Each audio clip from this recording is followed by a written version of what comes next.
ስንገናኝ የመገናኘታችን ማዕከል ጸሎት መሆን አለበት እንዳልን ሁሉ ቁጥር 8 ላይም የሚጀምረው በምንድን ነው? በጸሎት ነው። ወንዶች ሆይ ያለ ቁጣና ክርክር በተቀደሱ እጆቻችሁን ዘርግታችሁ ምን በሉ? ጸልዩ። ጸሎት አሁን ማዕከል ነው እና አሁን ጸሎት ስንጸልይ ያልነው ጳውሎስ በምን አይነት አውድ መሆን አለበት መሰላችሁ? ቁጣና ክርክር በሌለው ለወንዶች ፕራይመርሊ፣ ለሴቶችም እኮ ይሰራል፣ በዋናነት ለወንዶች ነው። ከዛ ደግሞ መሽቀርቀር የሌለበት እንዲሆን ያስፈልጋል። ስለዚህ ለሴቶች በጸሎት ሰዓት በአምልኮ ሰዓት ስለ ራሳቸው ማተኮር የለባቸው፣ ስለ መሽቀርቀር ሰውነታቸውን ስለ ማሳመር መጨነቅ የለባቸውም። እንዴት ያርጉ ታዲያ እህቶች ከተባለ ምን ይላል ጳውሎስ ሲናገር? እግዚአብሔርን እናመልካለን የሚሉ ሴቶች ሊያደርጉት እንደሚገባ በመልካም ተግባር ምን ይበሉ? ይዋቡ። ይልቁንም መጽሐፍ ቅዱስ የሚያዘውን የእግዚአብሔር ቃል የሚናገረውን በመፈጸም በሐሳብ በንግግርና በድርጊት በማሳየት በዚህ በመልካም ምግባር ምን በሉ? ተዋቡ። የእናንተን ውበት ሳይሆን የኢየሱስን ውበት ምን አድርጉ? አሳዩት።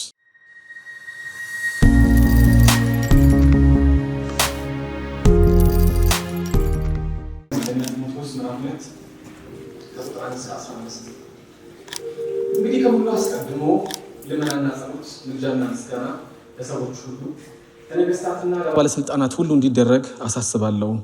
ይኸውም በእውነተኛ መንፈሳዊ ሕይወትና በቅድስና ሁሉ በሰላምና በጸጥታ እንድንኖር ነው። ይህ በእግዚአብሔር ባዳኛችን ፊት ደስ የሚያሰኝ ነው። እርሱ ለሰዎች ሁሉ እንዲድኑና እውነትን ወደ ማወቅ እንዲደርሱ ይፈልጋል። አንድ እግዚአብሔር አለና ደግሞም በእግዚአብሔርና በሰዎች መካከል አንድ መካከለኛ አለ፣ እርሱም ሰው የሆነው ክርስቶስ ኢየሱስ ነው። ራሱንም ለሰዎች ሁሉ ቤዛ አድርጎ ሰጠ። ይህም በትክክለኛው ጊዜ ተመስክሮለታል። እኔም ለዚህ ነገር የምስራች አብሳሪና ሐዋርያ እንዲሁም ለአሕዛብ የእውነተኛ እምነት አስተማሪ ሆኜ ተሾምሁ። እውነቱን እናገራለሁ፣ አልዋሽም።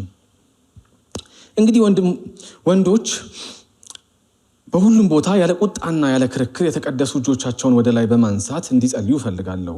እንዲሁም ሴቶች በጨዋነትና ራስን በመግዛት ተገቢ የሆነ ልብስ ይልበሱ እንጂ በሹሩባ ወይም በዕንቁ ወይም ዋጋቸው ውድ በሆኑ ልብሶች አይሽቀርቀሩ። ነገር ግን እግዚአብሔርን እናመልካለን የሚሉ ሴቶች ሊያደርጉ እንደሚገባ በመልካም ተግባር ይዋቡ። ሴት በጸጥታና በሙሉ መገዛት ትማር። ሴት ዝም እንድትል እንጂ እንድታስተምር ወይም በወንድ ላይ ስልጣን እንዲኖራት አልፈቅድም። ምክንያቱም አዳም ቀድሞ ተፈጥሯል፣ ከዚያም ሔዋን ተፈጠረች። ደግሞም የተታለለው አዳም አይደለም፣ የተታለለችውና ኃጢአተኛ የሆነችው ሴቷ ናት። ይሁን እንጂ ሴት በእምነት በፍቅር በቅድስናም ራሷን እየገዛች ብትጸና ልጅ በመውለድ ትድናለች። እግዚአብሔር አምላካችን አባታችን ሆይ ስላዳንከን እናመሰግንሃለን።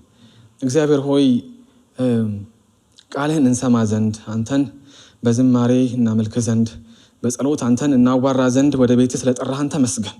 ጸጋ ስለበዛ እናመሰግንሃለን። ቃልህ እንደሚናገር በራስህ ማስተዋል አትደገፍ፣ በፍጹም ልብህ በእግዚአብሔር ታመን፣ እርሱን እወቅ፣ መንገድህን ቀና ያደርግልሃል እንደተባለ መንገዳችን ይቀና ዘንድ በቤትህ ስለሰበሰብከን እናመሰግንሃለን። እግዚአብሔር ሆይ ከቃልህ እንድትናገረን እንለምንሃለን፣ በልጅህ በክርስቶስ ኢየሱስ ስም።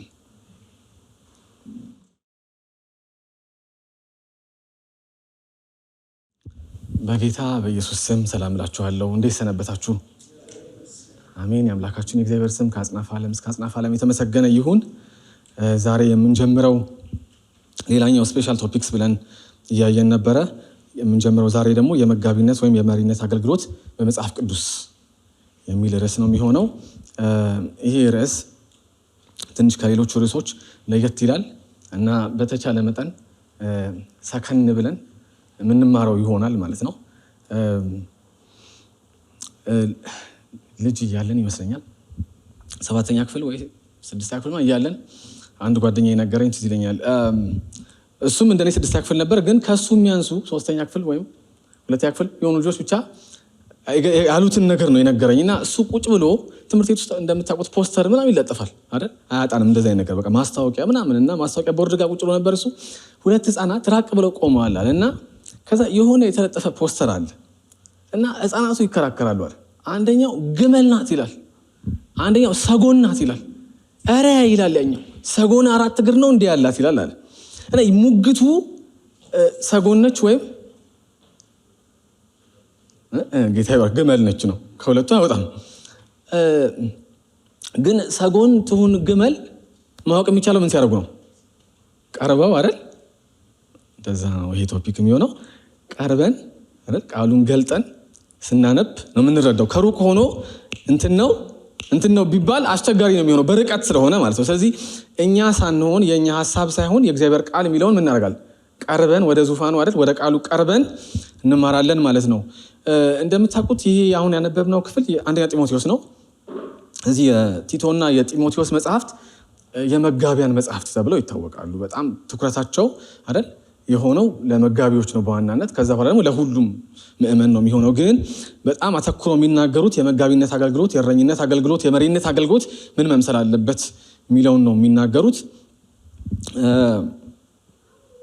ጳውሎስ በዚህ ምዕራፍ አሁን ያነበብነው ምዕራፍ 2 ነው። ትኩረቱ የቅዱሳን ህብረት ወይም ደግሞ የህብረት አምልኮ ምን መምሰል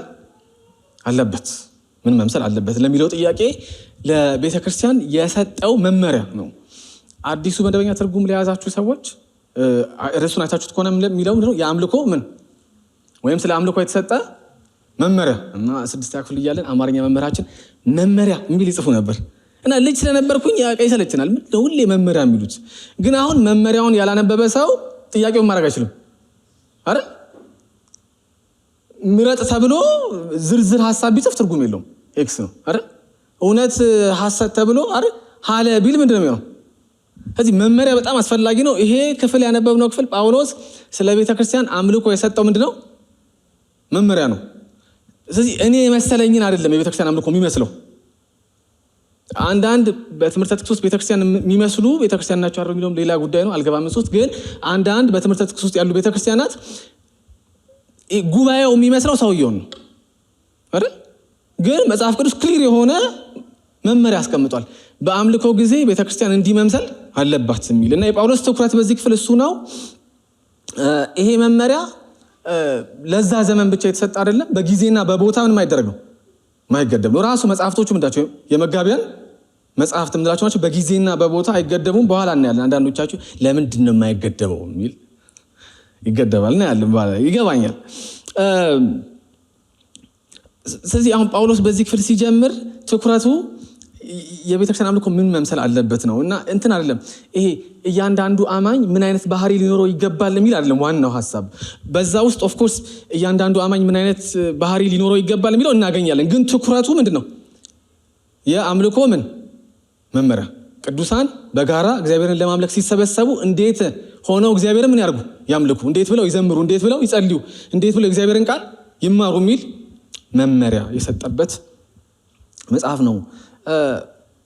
ከመጀመሪያው ስንጀምር ይላል እንግዲህ ይላል ከሁሉ አስቀድሞ ልመናና ጸሎት ምልጃና ምስጋና ለሰዎች ሁሉ ለነገስታትና ለባለስልጣናት ሁሉ እንዲደረግ አሳስባለሁ። እና ጳውሎስ ስትገናኙ ነው የሚለው በቤተክርስቲያን ስትገናኙ ጸሎት የህብረታችሁ ምን ይሁን ነው የሚለው ማዕከል ይሁን።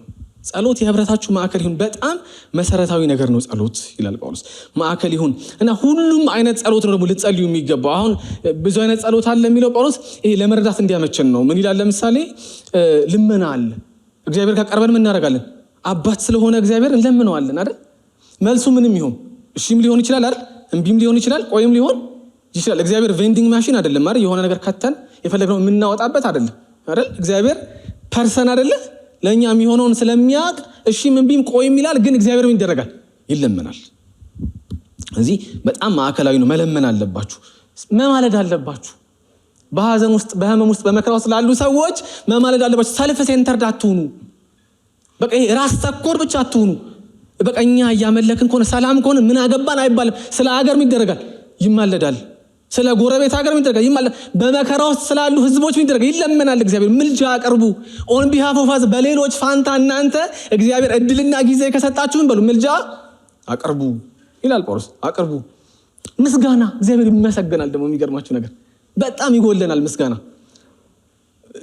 እግዚአብሔር ስለሚያውቅ ነው። አሁን ሲላቸው እስራኤላውያንን ሲሻገሩ ሲገቡ ከነዓን ድንጋይ ያውጡ ይላቸዋል። ድንጋይ ያውጡ እና ከምሩት። ለምን ሲባል ልጆቻችሁ ምንድነው ሲሏችሁ እግዚአብሔር በብርቱ ክንድ በተዘረጋች እጅ እንዴት አድርገው ከባርነት አወጥቶ ይሄ ምድር እንደሰጣችሁ ማስታወሻ ይሆናል። ይመሰግናል እግዚአብሔር። ስትገናኙ እግዚአብሔር እልፍ ርዕስ አለን ቅዱሳን፣ እልፍ ርዕስ። አሁን እዚህ ውስጥ ቆም ብላችሁ ብታስቡት እያንዳንዳችን ምን አለን? እግዚአብሔርን የምናመሰግንበት እልፍ ርዕስ አለን። እዚህ እግዚአብሔር ይመሰገናል። ጸሎት የቅዱሳን ህብረት የአምልኮ ምንድን ነው? ማዕከላዊ ስፍራ ነው። እግዚአብሔርን ማዋራት ስለሆነ ይሄ ፎርማል ነገር አይደለም ጸሎት። ወንካሴ ይሄ ክብድ አርጋችሁ አትዩት። ከዚህ በፊት አውርተና ጸሎት እግዚአብሔርን ማድረግ ነው፣ ማውራት። ጓደኛችን የምንወደውን ሰው እንደምናዋራ እግዚአብሔርን ማናገር ነው። እዚህ እግዚአብሔር ይለመናል፣ ይመሰገናል። ደግሞ በሌሎች ፋንታ በሌሎች ቦታ ሆነን እግዚአብሔርን በምልጃ እንለምናለን ስለነሱ። እና ጸሎት ደግሞ የሚቀርበው ለሁሉም ሰው ነው። የማይጸለይለት ሰው የለም። ለአማኝ ብቻ አይደለም የሚጸልየው፣ ለማያምኑትም ይደረጋል፣ ይጸልያል። ከዛ የሚጨምራት ግን አለች። ከቁጥር 2 ስናመጣ ለነገስታትና ለባለስልጣናት ሁሉ ጸሎት እንዲደረግ ምን አደርጋለሁ? አሳስባለሁ። እና ለባለስልጣናት የሚጸልያል ጸሎት። ጸልዩ ለነገስታት ለባለስልጣናት።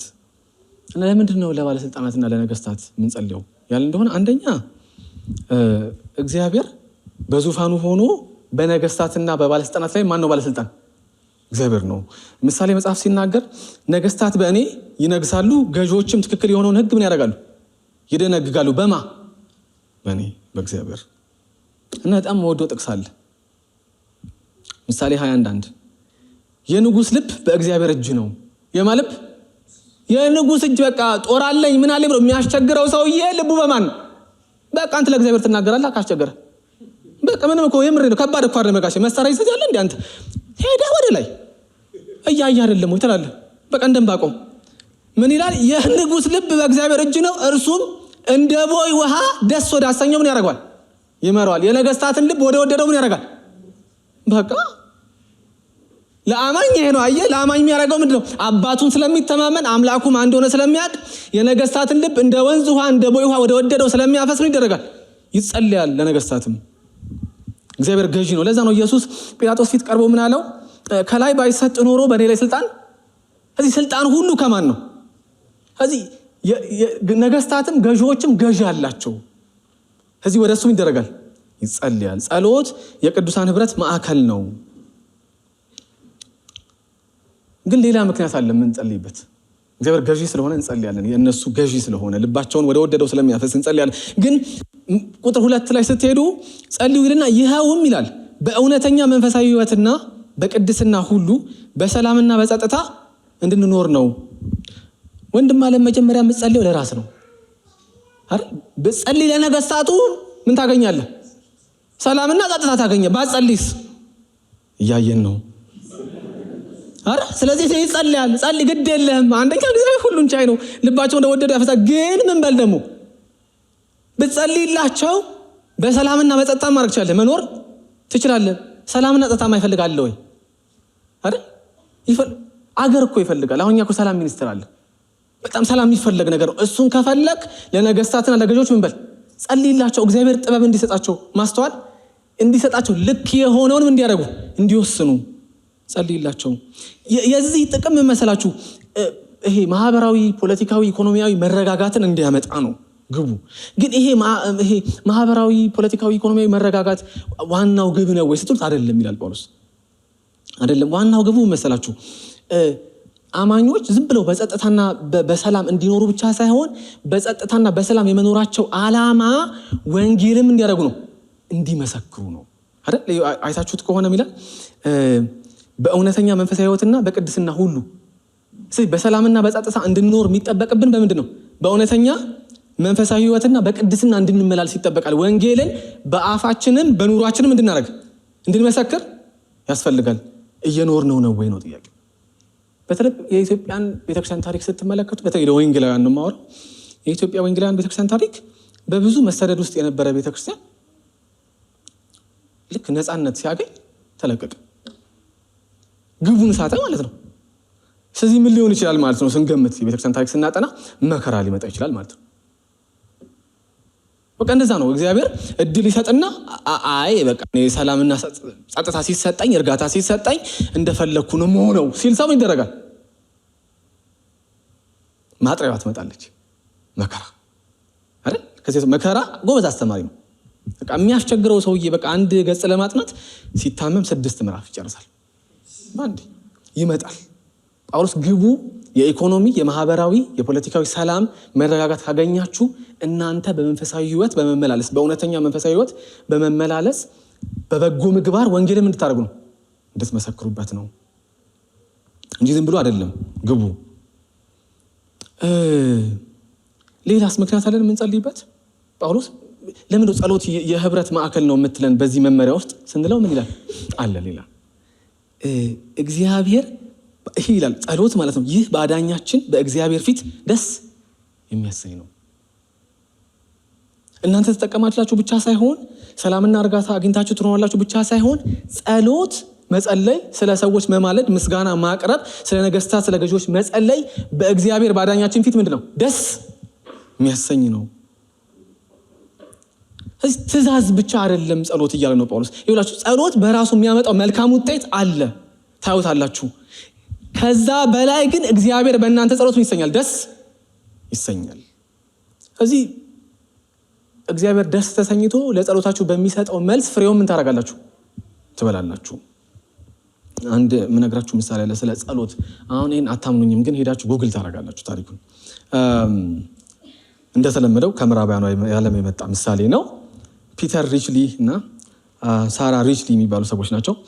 ይሄ በ1820 አካባቢ የሆነ በ19ኛው ክፍለ ዘመን የሆነ ታሪክ ነው እና ይሄ ፒተር ሪችሊ የሚባል ሰውዬ በመርከብ ተሳፍሮ ከአውስትራሊያ ወደ እንግሊዝ እየሄደ ነው እና የሰውየው ታሪክ ምንድነው? ከእናቱ ጋር ተጣልቶ ነው ወደ ውትድርና የገባው እና ከእናትየው ጋር አልተገናኙም ለረዥም ጊዜ። ግን ከአውስትራሊያ ወደ እንግሊዝ እየሄደ ነበረ። መርከቡ የመስጠም አደጋ ገጠመው እና እንደምንም ብሎ ተረፈ። ሰውየው የሆነች እንጨት አግኝቶ እንጨት ላይ ተንጠልጥሎ ተረፈና እንደ አጋጣሚ ሁለተኛ መርከብ ሲመጣ አገኘ። ከዛ ሁለተኛው መርከብ ጫነውና ጉዞውን እየቀጠለ እንዳለ ሁለተኛው መርከብ ሰጠመ። ከዛ ሁሉም ሰው ሲያልቅ ይሄኛው ሰውዬ እንደምንም ብሎ እንጨት ላይ ቆይቶ ተረፈ ተንጠልጥሎ። ሶስተኛ መርከብ አገኘው። ሶስተኛ መርከብ አገኘውና አሁንም ጉዞውን እየቀጠለ እያለ ሶስተኛው መርከብ ሰጠመ። ሁሉም ሰው ሲሞት እሱ ተረፈ አሁንም ተንጠልጥሎ። እዚህ አራተኛ መርከብ አገኘው። አራተኛ መርከብ አገኘው፣ ጉዞውን ጀመረ። አራተኛው መርከብ ሰጠመ። ከዛ እሱ ብቻ ተንጠልጥሎ እንጨት ላይ ተረፈ። ከዛ አምስተኛ መርከብ አገኘው። በጣም እድለኛ ሰው። አምስተኛው መርከብ አገኘውና አምስተኛው መርከብ ይዞት እየሄደ አምስተኛው መርከብ ሰጠመ። ሰጠመ። ምን ታደርጉታላችሁ እንግዲህ? ሄዳችሁ ጉግል አድርጉት። እኔ ለእናንተ አይደለም። ሰጠመ። ፒተር ሄሊንግ ንከሩኛ ተረፈ እንጨት ላይ ተንጠልጥሎ እና ሌላ መርከብ ሲሄድ ስድስተኛ አገኘው። አይዟችሁ ስድስተኛው አይሰምጥም። ስድስተኛ መርከብ አገኘውና በጣም ተገርመዋል። በቃ ከዛ ሐኪም ጋር ወሰዱት። ኦብቪየስሊ ሐኪም ጋር እኛ ሀገር ቢሆን አትወሰድም። እንዴት ተረፍክ? ምን አድርገህ ነው? ምናምን ልብህ ሙልቅ ነው የሚያደርጉት። እነሱ ይዘው ሐኪም ጋር ወሰዱት። ከዛ ሐኪሙ ከመረመረው በኋላ ምን አለው? ይገርምሃል አንድ ፌቨር ልጠይቅ ነው አለው። እና ምንድነው ፌቨሩ ሲለው እዚህ እኛ መርከብ ውስጥ የተሳፈረች አንድ ሴት አለች እና እቺ ሴት በጣም ታማለች እና ትኩሳት ፊቨር አላት እና ልትሞት ትችላለች እና ልመናዋ ጸሎቷን ስንሰማ አንድ ጸሎት ነው፣ ልጄን አገናኘኝ የሚል ጸሎት ነው የጸለየችው። እና እዚህ መርከብ ውስጥ ያለነው ሰዎች በሙሉ ከኛ ጋር ጉዞ ስለጀመረች ታቀናለች። በጣም ጥሩ መልካም ሴት ነች፣ ከሁላችን ጋር ትግባባለች። ግን አንተን አታውቅም። ስለዚህ በጣም ፊቨሩ ከፍተኛ ስለሆነ በደንብ ማየትና በለየት ስለማትችል አንተ እባክህ ልጇ ነኝ ብለህ ፕሪቴንድ አርግ፣ ልጇ ነኝ ብለህ ግባና አናግራት ደስ እንዲላት አለውና እሺ አለ። ምን ችግር አለ? ስድስተኛ መርከብ ነው። 5 ጊዜ ህይወቱ የተረፈ ሰውዬ ምንም አርግ ቢባል እሺ ነው የሚለው። ገባ እሷ ክፍል ውስጥና እንዴት በጣም እድሜዋ የገፋ ጸጉሯ ነጭ የሆነ ሴትዮ አልጋ ላይ ተኝታ በጣም በትኩሳት ውስጥ ሆና አየ እና ዶክተሩ በቃ እሷ ነች ሂድ ምናምን አለው እና ሲቀርብ እየየውን አቀለጠው። ለካ ለ10 ዓመት ሳራ ሪችሊ ጌታ ሆይ ልጄን አሳየኝ እያለች ስትጸልይ ነበር። ለስንት ዓመት? ለ10 ዓመት ልጄን አሳየኝ። 5 የመርከብ መስጠም አደጋ የተረፈው ሰውየው ለምንድን ነው? እናቱን ያይ ዘንድ እግዚአብሔር ጸሎቷን ምን ስላደረገ? ስለመለሰ ነው። ጸሎት ከባድ ነው ኃይሉ አይገርም? 5 የመርከብ አደጋ ምን አደረገው? አሁን ይሄን የሚሰማ አንዳንድ ሰው አረ ይሄማ ዝም ብሎ ገጠመኝ ነው ምናምን ይላል። ይቸገራል ሰው ለማመን ጸሎት ነው ምናምን ስለው አረ እንደዚህ ገጠመኝ እኮ ይገጥማል አንዳንዴ ምናምን ይላል። ሰውየው አሉ ገበያ ሄዶ በግ ሊገዛ በጉ ስንት ነው ይለዋል። ይሄን ያህል ይላል ነጋዴው። ይሄን ቀንስ እንጂ። አይ አልቀንስም፣ ምን ያዋጣኝም ይሄን ያህል። እንዴ አንተ ይሄን ያህል ትላለህ እንዴ ያለው ሰውየው ገዢው። ይሄን ያህል ትላለህ እንዴ? ይሄን ያህል ባልክበት ዋጋ ከሆነ አህያ እገዛለሁ አለው። ጌታ የሚጽሞትን የሚያውቁት እርስዎ ኖት።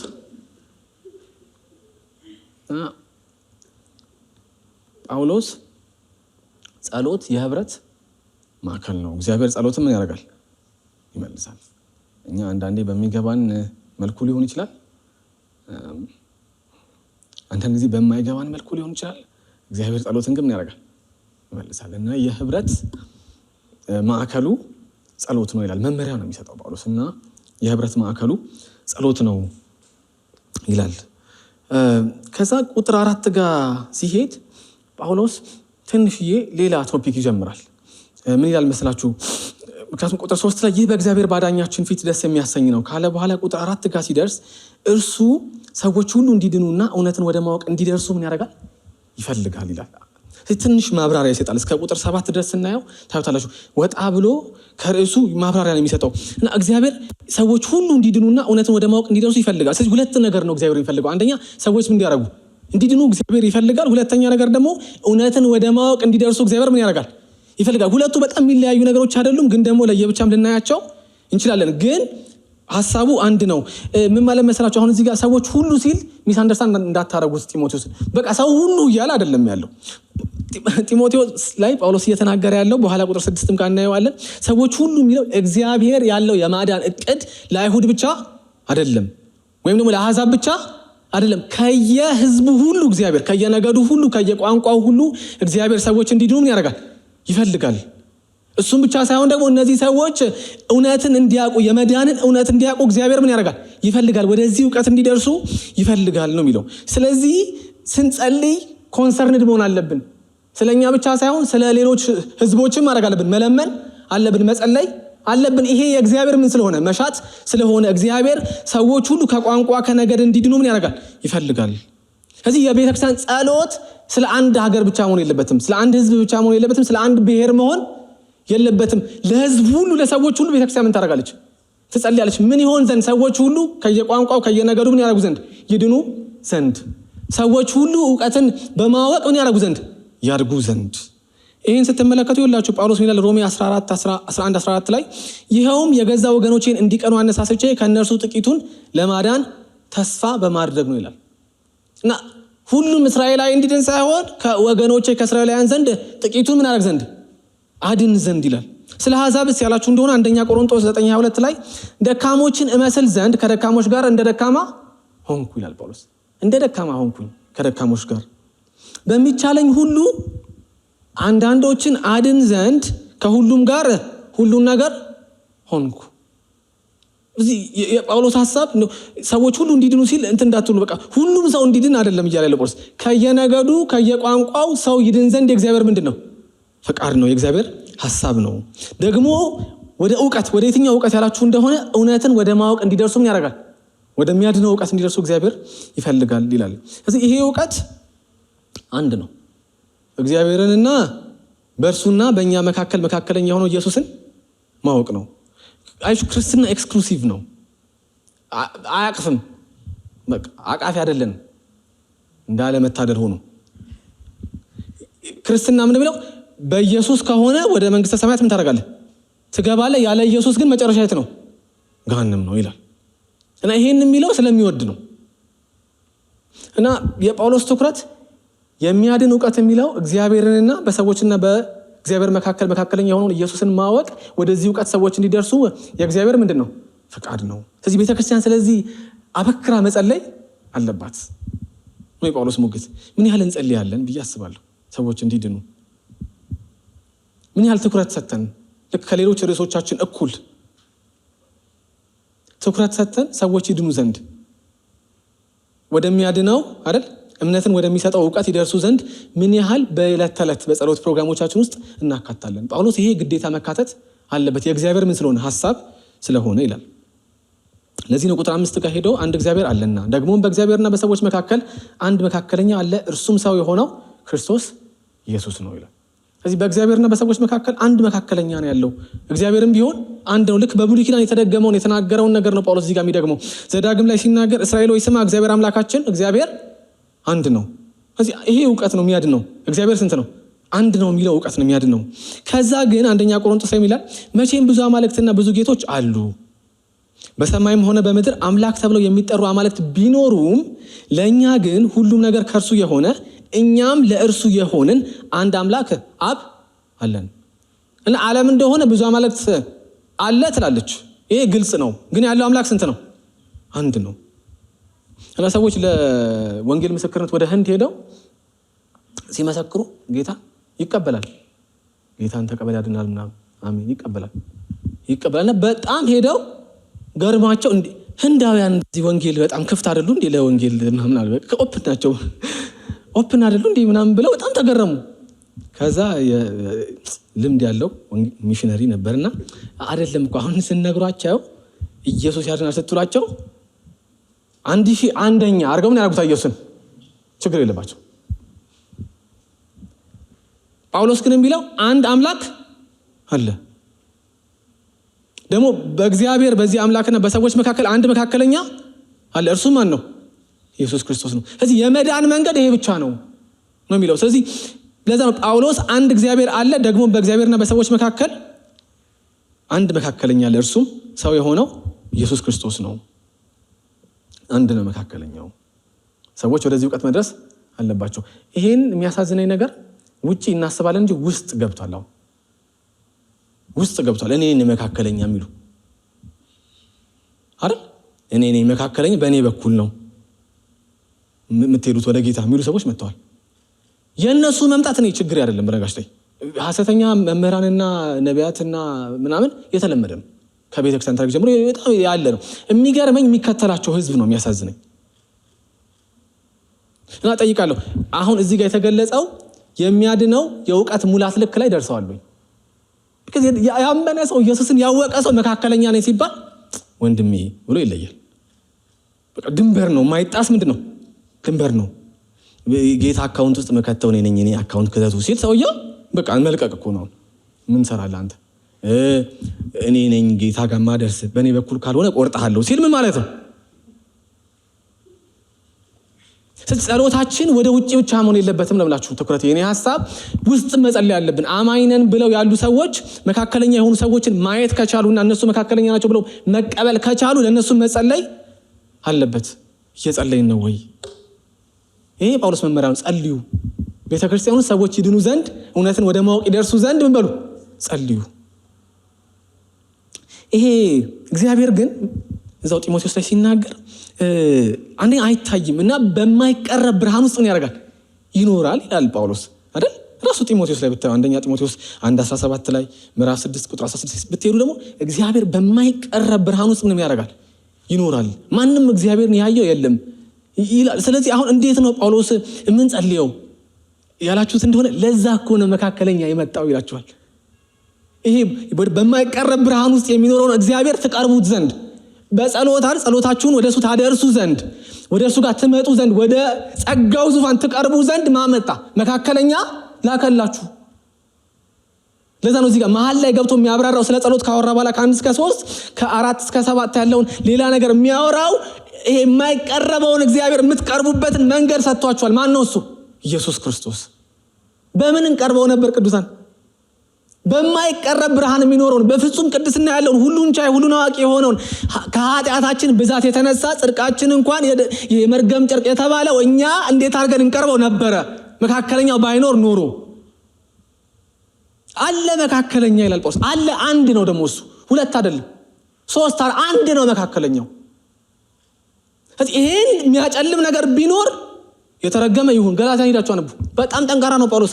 ከሰበክንላችሁ ወንጌል ውጪ አይደል ማንም መጥቶ ቢሰብክላችሁ እኛ ራሳችን ብንሆን መላእክት ቢሆኑ ምን ይሁን? የተረገመ ይሁን። ስለዚህ ጸልዩ ሲል ይሄ ግራቪቲው ሊገባን ይገባል፣ ማግኒቲዩዱ ሊገባን ይገባል እያለ ያለው አንዳንድ ቅዱሳን ነን የሚሉ ሰዎች ራሱ መካከለኛውን ረስተውታል። ሰው አስቀምጠዋል መካከለኛ አድርገው። ስለዚህ ለውጭውም ስትጸልዩ ለውስጡም ማድረግ አለብን፣ መጸለይ አለብን። ይሄን የሚልበት ምክንያት የሕግ መምህራን ነበሩ ኤፌሶን ቤተክርስቲያን ውስጥ። ኖ ኢየሱስ ጥሩ ነው ማመናችሁ፣ ግን ሲደመርማ ህግ የሚሉ ሰዎች ነበሩ። ይሄማ ማደብዘዝ ነው ምስሉን፣ መካከለኛውን ማድረግ ነው። ሮሜ እኮ ሲናገር ህግና ነቢያት የመሰከሩለት ከሥራ ውጪ የሆነ የእግዚአብሔር ጽድቅ ምን አደረገ? ተገለጠ ነው የሚለው እኮ። ስለዚህ መካከለኛ ይሄ የማይቀረበውን እግዚአብሔር የምንቀርበው በማን ነው? በሱ ነው። ለዛ ነው ኢየሱስ ምዕራፍ ዮሐንስ 14 ላይ ቶማስ በጣም ደስ ይለኛል። ደስ የሚሉኝ ሰዎች ብዙ ናቸው መጽሐፍ ቅዱስ ውስጥ። ያው አባቴ ዘንድ ሄጄ ስፍራ አዘጋጅላችኋለሁ እና እናንተ ደግሞ ወዴት እንደሚሄድ ታውቃላችሁ መንገዱን ምናምን አለ። ሌላው ሐዋርያ ጸጥ አናውቃለን ምናምን ይመስላል። ጸጥ ጭጭ እንደዛ ነው የምንሆነው። የማናውቀውን ነገር ሼም ይዘናል። አላውቅም ኦኬ እኮ ባይተው እንዴት ነፃነት አለው መሰላችሁ? ቶማስ አለ ደስ የሚል አናውቅም አለ። ወዴት እንደሚሄድ ታውቃላችሁ ሲል ኢየሱስ ቶማስ እኛ አናውቅም፣ አንተ ወዴት እንደምትሄድ እኛ የምናውቀው ጉዳይ ልንገረን አለ። እና ቶማስ እሱን በመጠየቁ ኢየሱስ ምን አለ? መንገዱ እኔ ነኝ፣ እውነትና ህይወት እኔ ነኝ፣ በእኔ በኩል ካልሆነ በቀር ወደ አብ የሚመጣ የለም። በቃ ጳውሎስ ነው ስትጸልዩላቸው ይሄን ነው የምትጸልዩላቸው አይደል? አይናቸው ተከፍቶ ኢየሱስን መካከለኛውን ብቸኛ የአብ በር መንገድ እውነት የሆነው ምን ይበሉ ይዩ ተብሎ መጸለይ ያለበት። እና ቤተክርስቲያን ለቦታ ግዢ ለህንፃ ግንባታ የምትጸልየውን ያህል ሰዎች እንዲድኑ ደግሞ ድነናል የሚሉ ሰዎች ስለ ኢየሱስ ያላቸው እይታ ጥርት እንዲል ትጸልያለች ወይ? ምክንያቱም የኤፌሶን ቤተክርስቲያን እየተረበሸች ስለሆነ። ማቴዎስ 11:27 ላይ ኢየሱስ ሲናገር ሁሉም ነገር ከአባቴ ተሰጥቶኛል፣ ከአብ ሌላ ወልድን የሚያውቅ የለም፣ ከወልድና ወልድ ራሱ ፈቅዶ ከሚገልጥላቸው ሌላ አብን የሚያውቅ የለም። በቃ ኢየሱስ እያለ በእኔ ነኝ መንገዱ፣ ከኔ ውጭ ሌላ ነገር የለም። ታዲያ እንዴት ነው በቀለ መጥቶ እኔ ነኝ ሲል የምታምኑ? አይ በቀለ ሌላ አምላክ ነው የሚያመልከው ማለት ነው፣ አክሰስ ካለው ቀጥታ አይደል? ሌላ አክሰስ እኮ ነው እሱ። አሁን ኢየሱስ ግን መግባባት አለብን ቅዱሳን አይደል? ኳስ በመሬት ሁሉም ነገር ከአባቴ ተሰጥቶኛል፣ ከአብ ሌላ ወልድን የሚያውቅ የለም፣ ከወልድና ወልድ ራሱ ፈቅዶ ከሚገልጥላቸው ሌላ አብን የሚያውቅ የለም። በቃ አንድ ልጨምርላችሁ፣ ኤፌሶን 2:18 ሁላችንም በእርሱ አማካኝነት በአንዱ መንፈስ ወደ አብ መቅረብ እንችላለን። ሁላችንም በእርሱ አማካኝነት በኢየሱስ ክርስቶስ አማካኝነት በአንዱ መንፈስ ወደ አብ መቅረብ እንችላለን። ለዛም ጸሎት ስንጸልይ ወደ እግዚአብሔር አብ አይደል በመንፈስ ሆነን በኢየሱስ ስም ብለን ምን ያደርጋል? ትሪኒታሪያን ነው፣ ስላሴያዊ ምንድን ነው ጸሎታችን? ጸሎት ነው። ወልድና መንፈስ ቅዱስ አብረው ከአብ ጋር ጸሎት ይቀበላሉ አይደል? መለኮት አይደል? እግዚአብሔር አንድ ነው። ነገረ ስላሴ እግዚአብሔር አንድ ነው። በሶስት አካል ተገልጦ ይኖራል። በመለኮት አንድ ሲሆኑ በአካል በስም በግብር ምንድናቸው? ሶስት አይደል? ተምረናል እኮ። ስለዚህ አብረው ጸሎቱን ያደርጋሉ፣ ይቀበላሉ። መለኮት ስለሆኑ ሮል ነው የሚያወራው እዚህ ጋር። ግን የሚቀረበው መንገዱ ማን ነው? በሩ ማን ነው ከተባለ ኢየሱስ። አሜን፣ እግዚአብሔር ይመስገን። እናንተ ይሄ እውቀት እኮ ተገልጦልን ነው እርፍ ያል ነው። እና እኔ አይዶን ነው አላቅም ሀው የድነት ማግኒቲዩድ ገብቷችሁ ከሆነ ወይም እናሰላስለው እንደሆነ ማለት ከሰው ሁሉ እግዚአብሔር አይናችንን አብርቶ እኮ ነው፣ ልብ ቀይሮ እኮ ነው የተረዳ ነው። ኢየሱስን እኮ ያወቅ ነው። ይሄ ከእውቀት ሁሉ በላይ ምንድን ነው? የሆነ እውቀት ነው። ሰው ሁሉን ነገር ቢያጣ ይሄ ካለው ምንድን ነው? አሸናፊ እኮ ነው። በወደደን በእርሱ ከአሸናፊዎች እናደርጋለን፣ እንበልጣለን። ስለዚህ መጸለይ አለበት ይላል ጳውሎስ። ከዛ ቁጥር 6 ላይ ራሱንም ለሰዎች ሁሉ ቤዛ አድርጎ ሰጠ፣ ይህም በትክክለኛው ጊዜ ተመስክሮለታል ይላል። እና ይሄ መካከለኛ ያደረገው ምንድን ነው ያላችሁ እንደሆነ ኤክስቼንጅን ያደረገው ኢየሱስ። እና አስቡት ጳውሎስ ከ1 እስከ 3 ስለ ቤተክርስቲያን መመሪያ ጀምሮ አላስችል ብሎት እኮ ስለ ኢየሱስማ ሳላወራ እዚች ጋር አላቆምም ብሎ ከ4 እስከ 7 ነው ያደርጋል። ምንድነው ኢየሱስ የሰራው ስራ? ይሄ ለምኑ ለአሕዛብ እሱን ያውቁ ዘንድ ብለን ምላችሁ ማዛችሁ ነገር ምንድነው ያላችሁ እንደሆነ ኤክስቼንጅን ያደረገው ኢየሱስ መስቀል ላይ ስለ እናንተ ሞተና ሕግና ነቢያት በመሰከሩለት መሰረት እናንተ ምን አደረጋችሁ? በእርሱ ጸደቃችሁ።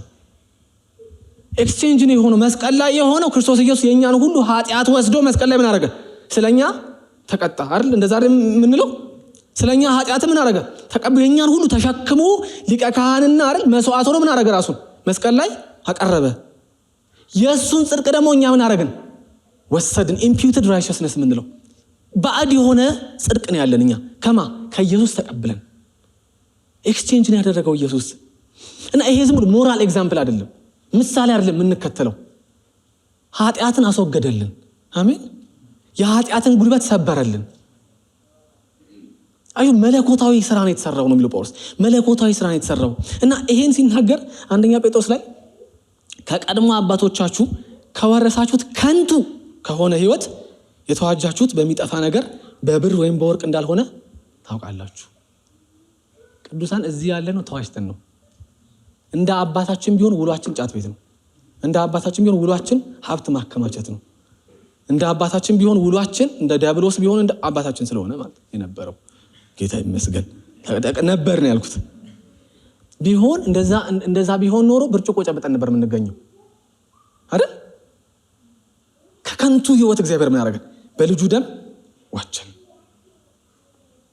ስለዚህ ጳውሎስ ዋጀን ሲል አሁንም ልብ አድርጉ፣ ለሰዎች ሁሉ ቤዛ አድርጎ ሰጠ የሚለው ለሁሉ ሰው እያለ ሳይሆን ለእያንዳንዱ ምን ነገድ፣ ቋንቋ።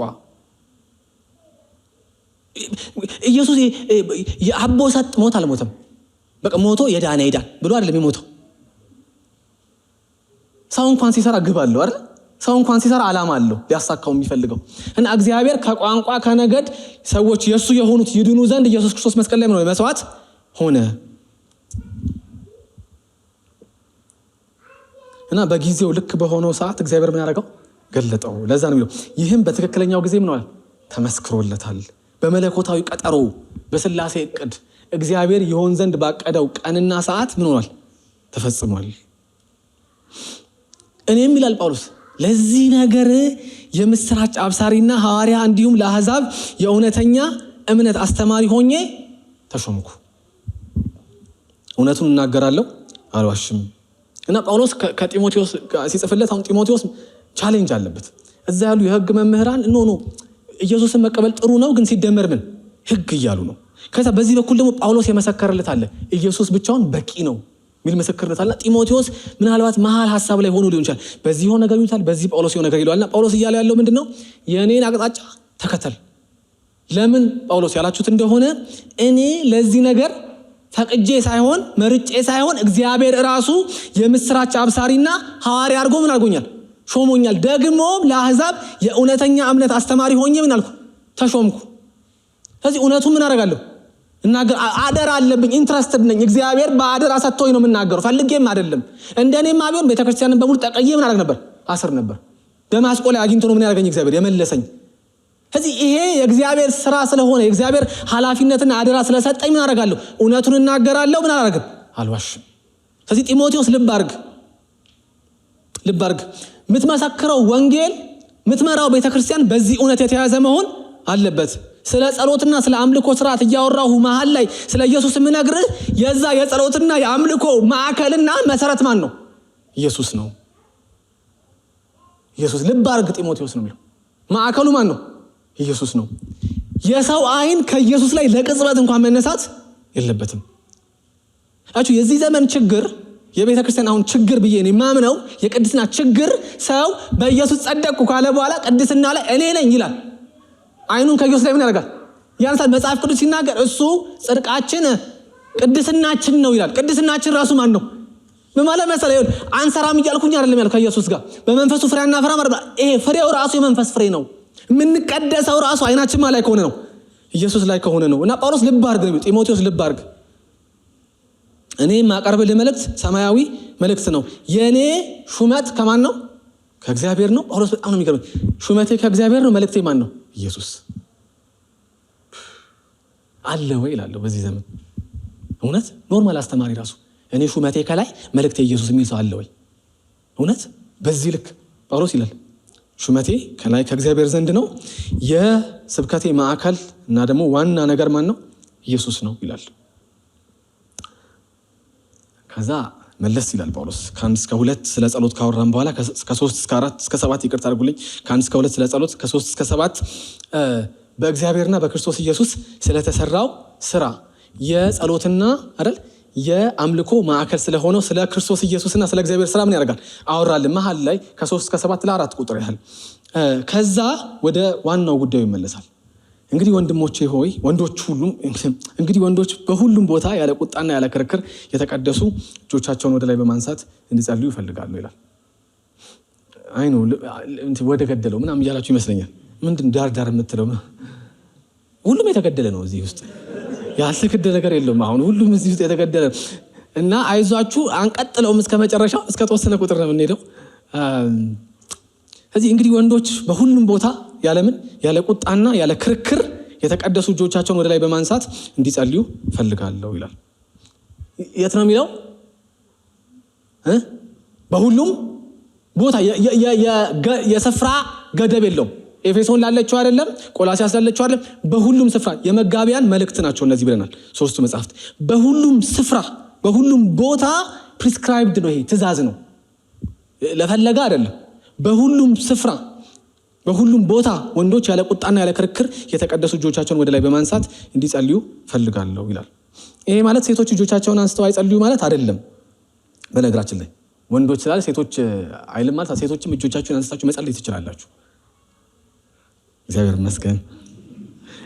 ግን ለምንድነው ወንዶች ያለው ካላችሁ፣ ለእህቶች ለመናገር ወንዶች አስቸጋሪ ናቸው።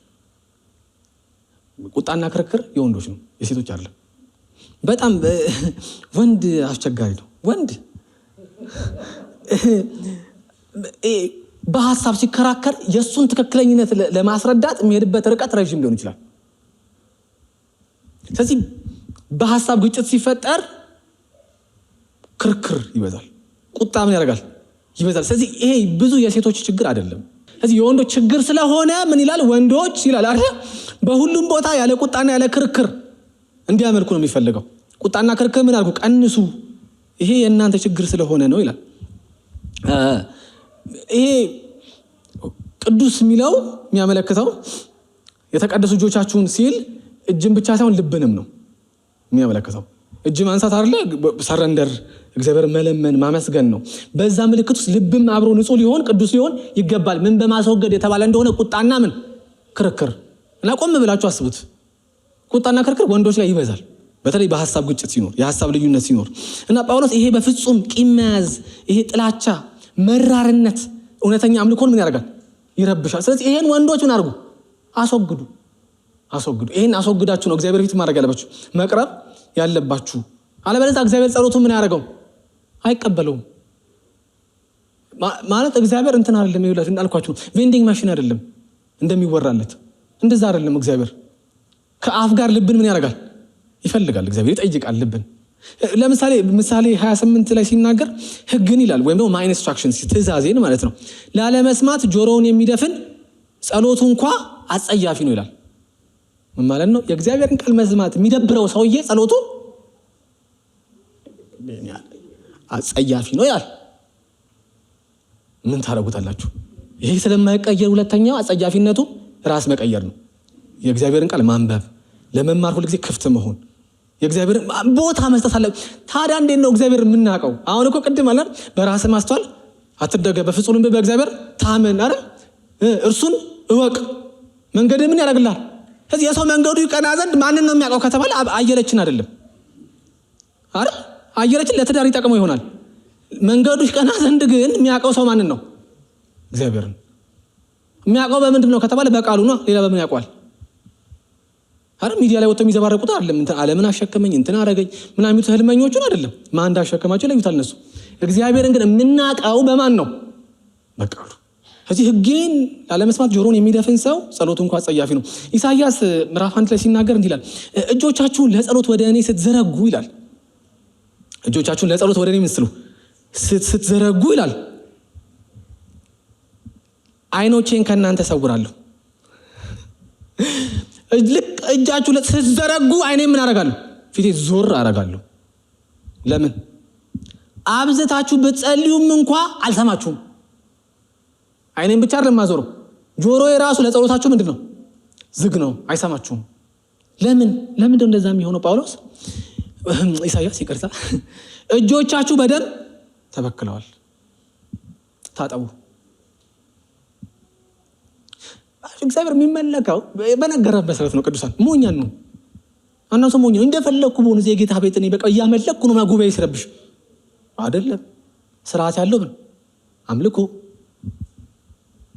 እንደፈለግን እግዚአብሔር ምን አናረገው? እንደ ቃሉ ነው የምናመልከው።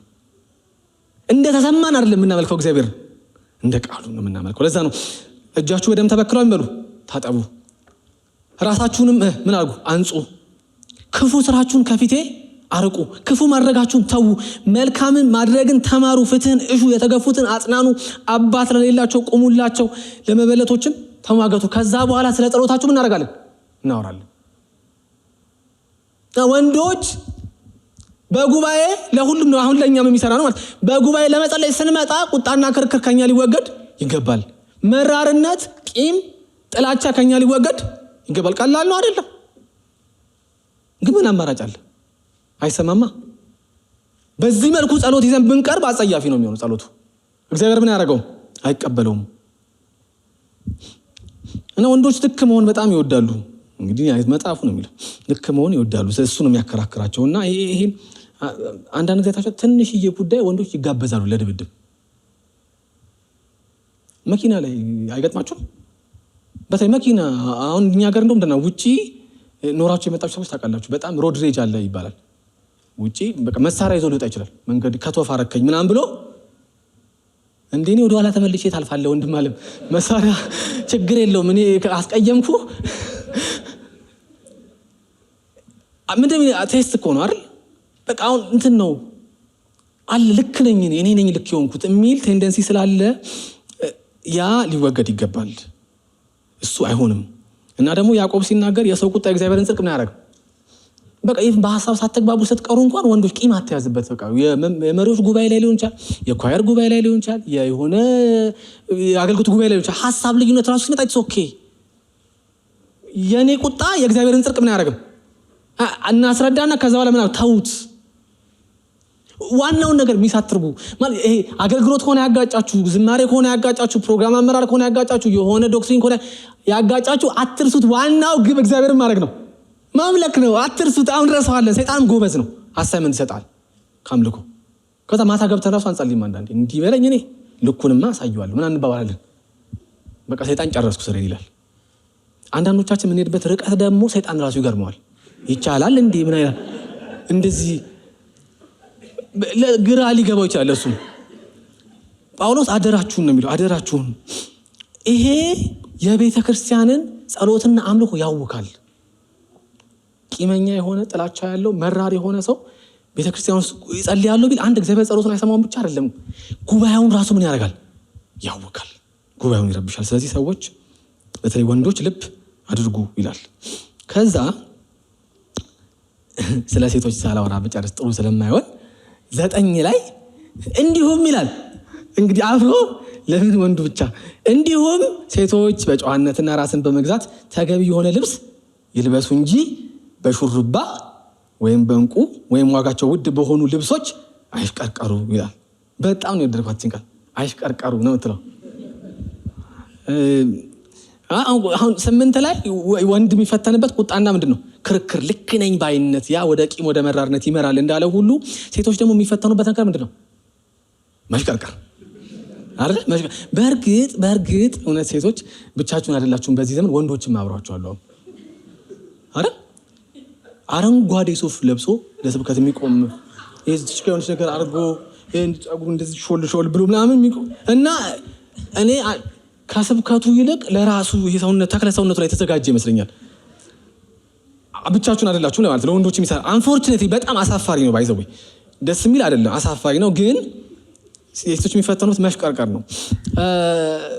ልክ የወንዶች ቁጣና ክርክር ቤተክርስቲያን እንደሚረብሸው ሁሉ የሴቶችም ደግሞ በጣም መሽቀርቀር ላይ ማተኮር ቤተክርስቲያን ምን ያደርጋል? ይረብሻል ማለት ነው። ጳውሎስ እያለ ያለው መስላችሁ ይሄ ጥቂት እርሾ ሊጡ ምን ያደርገዋል? ያቦከዋል። እና ጥቂት ክርክርና ጠብ ቂመኝነት ያላቸው ወንዶች እና እንዲሁ ነው መሽቀርቀር የሚወዱ ጥቂት ሴቶች ጉባኤውንም ማድረግ ይቻሉ መረበሽ። ስለዚህ ጢሞቴዎስ አደራ። አሁን መጀመሪያ በነጋሽ መልእክቱ ልብ አድርጉ። ትንሽ ሳልነግራችሁ የጀመርኩት መናገር የነበረብኝ መጀመሪያ መልእክቱ ለጢሞቴዎስ ነው። ከዛ ለማን ነው? ለቤተ ክርስቲያን። ፕራይመሪሊ ደግሞ በዋናነት ካየነው ለሁላችን ምዕመን ቢጠቅምም ለመጋቢዎች እና ለመሪዎች ነው። ስለዚህ ጢሞቴዎስ ምን እያሉ ነው? ጳውሎስ አደራ እንዳትፈቅድላቸው እንደዚህ አይነት ነገር ነው የሚለው። እንዳትፈቅድ፣ ይሄ ቤተክርስቲያኑን ይረብሻል። እና ይኸውላችሁ አሁን ይሄ ዝም ብሎ ድንገት የገባ ክፍል ይመስላል። አሁን ስታዩት ጳውሎስ ስለ ጸሎትና አምልኮ እያወራ ምንድነው ድንገት መሀል ላይ እንደዚህ ነገር ያስገባው እንዴ ይሆናል። ግን ድንገት አይደለም። ይኸውላችሁ አሁን ቁጥር 1 ላይ ስለ ጸሎት አይደል ያወራው? እንዴት መደረግ አለበት? ስንገናኝ የመገናኘታችን ማዕከል ጸሎት መሆን አለበት እንዳልን ሁሉ ቁጥር 8 ላይም የሚጀምረው በምንድን ነው? በጸሎት ነው። ወንዶች ሆይ አይደል ያለ ቁጣና ክርክር በተቀደሱ እጆቻችሁን ዘርግታችሁ ምን በሉ ጸልዩ። ጸሎት አሁን ማዕከል ነው እና አሁን ጸሎት ስንጸልይ ያልነው ጳውሎስ በምን አይነት አውድ መሆን አለበት መሰላችሁ? ቁጣና ክርክር በሌለው ለወንዶች ፕራይመርሊ፣ ለሴቶችም እኮ ይሰራል፣ በዋናነት ለወንዶች ነው። ከዛ ደግሞ መሽቀርቀር የሌለበት እንዲሆን ያስፈልጋል። ስለዚህ ለሴቶች በጸሎት ሰዓት በአምልኮ ሰዓት ስለ ራሳቸው ማተኮር የለባቸው፣ ስለ መሽቀርቀር ሰውነታቸውን ስለ ማሳመር መጨነቅ የለባቸውም። ምሳሌ 31 ላይ ሲናገር ቁንጅና አታላይ ነው። አሜን ያላችሁ አታላይ ነው። እኔ አይደለሁ። ውበትም ምን ያደርጋል? ይረግፋል። ብታምኑም ባታምኑ ይረግፋል። እግዚአብሔርን የምትፈራ ሴት ግን የተመሰገነች ናት ይላል። ሴቶች ይህን አትመኙ? እውነት የፈለገ ብትዋቡ አሁን ምን ያደርጋል? ይረግፋል፣ ልክ እንደ አበባ። እግዚአብሔርን የምትፈራ ሴት ግን ምንድነች? የተባረከች ነች ይላል፣ የተመሰገነች ነች። እና ጳውሎስ አደራችሁን ነው የሚለው። በቃ ይህን አስወግዱ። ወንዶችም አንድን ቁጣና ክርክርን መንፈሳዊ መልክ እንሰጣታለን። አንዳንዴ ሳይጮህ ቅዝቅዝ ብሎ ጥላቻን ታዩታለች። ቆመ እውነት ቅዝቅዝ ያለ ጥላቻ በቃ ተረጋግቶ አንዳንድ ሰው ይችሉበታል። እውነት ለዛ ሰይጣን ይገርማል ብላችሁ አንዳንድ ፐርፎርማንሳችን እኔ መናፍስቱ ዓለምን የሚያስደነግጥ ያሰ ቅዝቅዝ ያለ ሃይማኖታዊ ድባብ ያለው እና እንዴት አድርጋችሁ እንደተመታችሁ አታውቁትም። ቤተክርስቲያን ውስጥ እንዴ ከሳው ነው የሚነግራችሁ። መታህ እኮ እንትና እንደዛ ስለገጠመኝ ነው እንዴ መታህ እኮ ምናምን ብዬ እና ጳውሎስ አይሆነ እሱ ምን አያደርግም። መሪዎች አደራ ቤተክርስቲያኑ ምን ያደርግ እርሾ ሆኖ ያበላሸዋል። ተጠንቀቁ። ሴቶችን በጣም ይጨነቃሉ። አንዳንድ ሴቶች ጉባኤ ውስጥ በቃ ዝናጣው ላይ መጥቶ በቃ መከራቸውን በልተው በቃ ጫማው፣ ቀሚሱ፣ ከላይ የሚለበሰው ጆሮ ጌጡ፣ አንገት ሐብሉ፣ ጸጉር አሰራሩ፣ ዲዛይኑ መከራ በልተው ይመጣሉ። እና ጳውሎስ የሚለው ኖ የጉባኤው ትኩረት እኮ እታለም አንቺ አይደለሽም። የጉባኤው ትኩረት ማን ነው? መድኃኒዓለም አይደል? ራሱን አሳልፎ የሰጠን ኢየሱስ ክርስቶስ። ግድ የለሽም ነው የሚል ጳውሎስ። አሁን ይላል አውት ኦፍ ስታይል ሁኑ እያለ አይደለም ጳውሎስ አይደለም። በቃ ግን ይሄ የህብረታችሁ የሴቶች ወደ ቤተክርስቲያን ስመጡ ማዕከሉ መሆን ያለበት መዘነጡ አይደለም፣ መሽቀርቀሩ አይደለም፣ እሱ አይደለም። እና እሱ ለቢሮም ቢሆን ደግሞ ጥሩ ነው መሽቀርቀር ትኩረት ባይሆን። ቢሮም ከባልንጀሮቿ ከፍ ከፍ ያለች ማሽላ ይላሉ ወይ ለወንጭፍ አሊያም ለወፍ ነው ይላሉ። ታሰብበት እና ቁጥር 10 ነገራችሁ እዚህ ጋር ጥሩ ማፍቂያ የሚሆነው ቁጥር 10 ብቻ ነው። ያስቸግራል። ቁጥር 10 ነገር ግን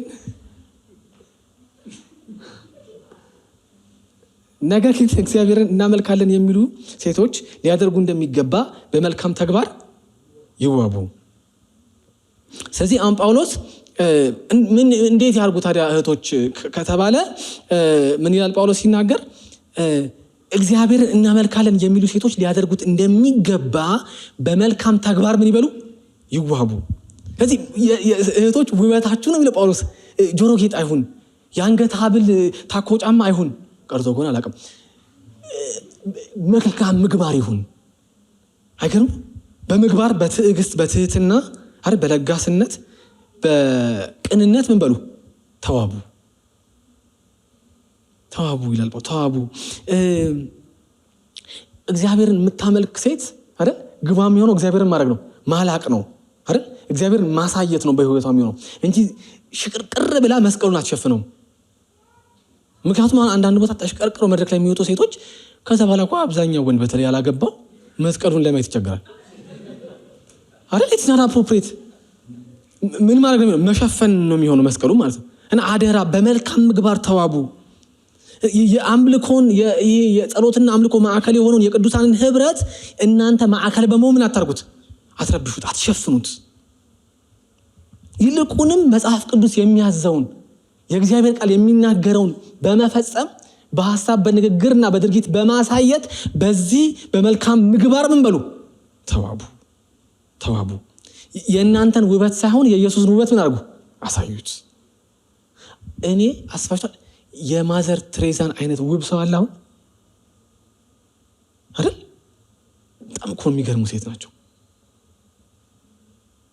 በመልካም ምግባር ምን በሉ ተዋቡ። ምን እያለ መሰላችሁ? ያው ይሄ እግዚአብሔር ለእኛ ለአለባበሳችን ለአለባበስ ለምናወጣው ገንዘብ ኢንዲፍረንት አይደለም፣ ሩቅ አይደለም። እግዚአብሔር እሱም ይመለከተዋል ማለት ነው። በኤክስቴንሽን ስታዩት ለቅዱሳን ህብረት ብቻ ሳይሆን በኤክስቴንሽን በዕለት ተዕለት ህይወታችሁ ራሱ ስለ መሽቀርቀር ስታስቡ እግዚአብሔር ስለዛ ምን ያደርጓል? ይመለከተዋል ማለት ነው። ቁጥር 11 ሴት በጸጥታ እና በሙሉ መገዛት ትማር ነው የሚለው። እሱን የሚቀጥለው ሳምንት ጌታ ቢፈቅድና ብንኖር ምን ጀምሮ ይሆናል። ግን ይህን ስናጠቃልል ከቁጥር 1 የጀመርኩበት ምክንያት ቁጥር 11 እና ከዛ በኋላ ያሉትን ቁጥሮች ከቁጥር 1 እስከ 10 ካለው ለይቶ ማየት አይቻልም። ደግመዋለሁ። ከቁጥር 11 እና እስከ 15 ያሉትን የጢሞቴዎስ ላይ የተጻፉትን የጳውሎስን ሐሳቦች ከቁጥር 1 እስከ 10 ካለው ለይቶ ማየት አይቻልም። ከቁጥር 1 ጀምሮ እስከ ቁጥር 15 ድረስ ጳውሎስ የሰጠው በአምልኮ ጊዜ ቅዱሳን ህብረት ሲያደርጉ የቅዱሳን ህብረት የቅዱሳን አምልኮ ምን መምሰል አለበት? ፕሪስክሪፕቲቭ ነው፣ ትእዛዝ ነው። ምን ይመስላችኋል? አይደለም ምን መምሰል አለበት ለሚለው እንዲህ መምሰል አለበት የሚል ነው። ስለዚህ ቁጥር 1ን ተስማምቼ ቁጥር 2ን ተስማምቼ ቁጥር 10ን ተስማምቼ 11 እስከ 15 ጋር ሲደርስ አይ ይሄኛው ብዬ ወገቤን ማለት አልችልም። የመለኮት ሐሳብ ስለሆነ እግዚአብሔር ይርዳን። እንጸልይ።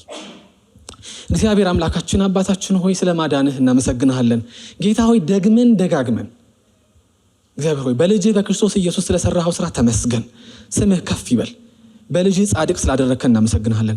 እግዚአብሔር ሆይ ደግሞ የህብረት ማዕከል እግዚአብሔር ሆይ ስንሰበሰብ ጸሎትና አምልኮ ማዕከሉ ኢየሱስ መሆኑ ማዕከሉ ያንተ ስራ መሆኑ እግዚአብሔር ሆይ አንተን ማግነንና ማልሃቅ መሆኑን ስለነገርከን እናመሰግናለን። እግዚአብሔር ሆይ እንደተናገርከን ወንዶች ጠብና ክርክር እንድናስወግድ እርዳን።